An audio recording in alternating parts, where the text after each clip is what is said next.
and to give growth and ongoing character.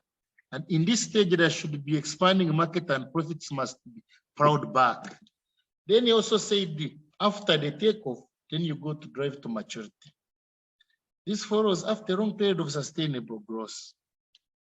The economy progressively grows and drives to extend modern technology over the whole front of its economic activity. It is characterized by a high level of investment from 10 to 20%, improvement in technology and development of new industries. Now there is no agriculture. The economy finds itself competing with other countries internationally. Goods formerly imported are now produced at home. The economy develops in a more defined way, and that there is an increase in the proportion of white-collar jobs. Then he also said, from that stage, it takes us to the last stage, and we complete the cycle of development, of economic growth and development. And the last stage, he called it high mass consumption. This is the stage of high standard of living, characterized by the following: very high figures of GNP, leading sectors shift towards durable consumer goods and services, further expansion, further extension of modern technology in all activities. Hours of work are reduced because now technology is high. You don't need to sit for the whole day working. Use modern technology. High proportion of labor force is engaged in tertiary production. And countries which have reached this stage include France, Japan, USA, Norway, Germany, UK. And members, I think, as far as Rostov's theory is concerned, I think developing countries are still at the second stage of economic growth, precondition for takeoff. I don't think we have even reached the stage of takeoff. Now, from the above theory, as proposed by Rostov, let us look at the critiques, the criticism of this theory. Because his assumptions, some of them are realistic, but when we look at them critically, we realize that others are not realistic.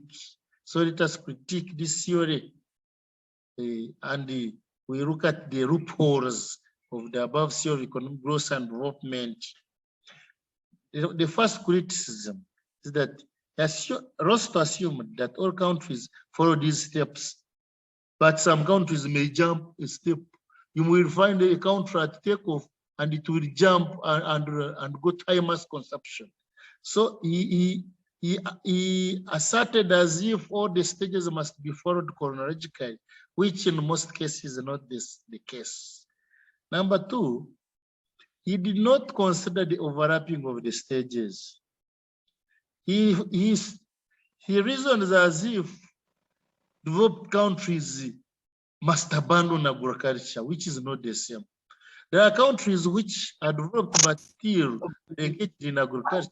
For him, looking at agriculture as if it is, not realize that developed countries can still develop with and engage in agriculture, like Holland.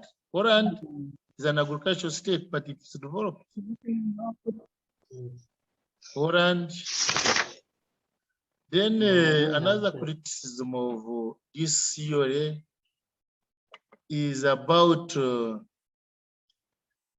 Rostov assumed that capital is the major determinant of development. He did not consider other economic and non-economic factors. Capital alone is not enough. Suppose you have enough capital, but the investment atmosphere is not friendly. Suppose you have capital, but there is insecurity. Can that country develop? For him, he based all the factors of development on one factor, and he said it is only capital. That if you have capital, then you have to develop. For members who are joining, I'm discussing series of economic growth, and I've started with the theory of development by Rostov, and I've looked that Rostow proposed 5 stages that must be followed for economic growth and development take place. And after looking at it, we are critiquing that theory, looking at its weaknesses and loopholes. He did not consider the limitation of markets. For him, he said, as long as you produce, then it means the economy is growing. But you may produce and produce, and as long as you don't have markets, you won't achieve anything. So you should have looked at the limitation of markets as a major issue. He also assumed that there is no discontinuity in growth, that one stage leads into another, and that the trend is continuous, which is not the case. He did not consider intersectoral linkages and the spread effects of one sector to others. So that is the theory of development by Rostow. He proposed that 5 stages must be followed, and he mentioned the stages which must be followed, giving characteristics of each stage.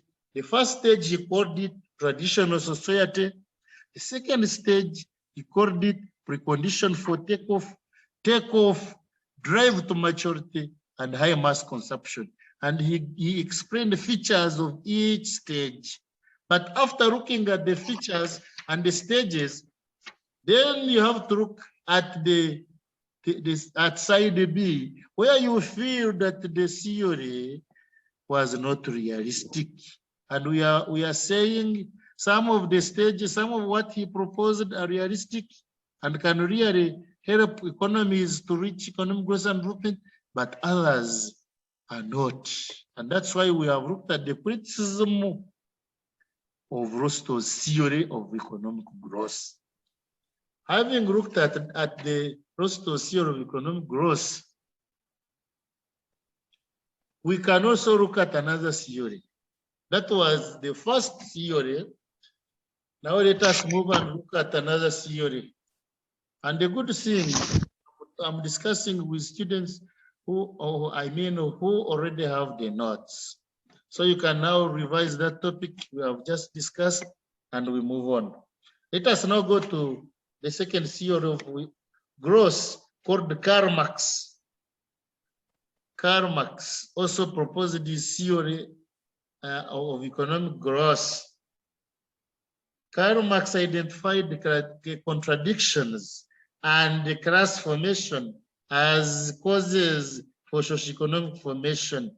Karl Marx, like Rostow, also identified 5 stages of development. He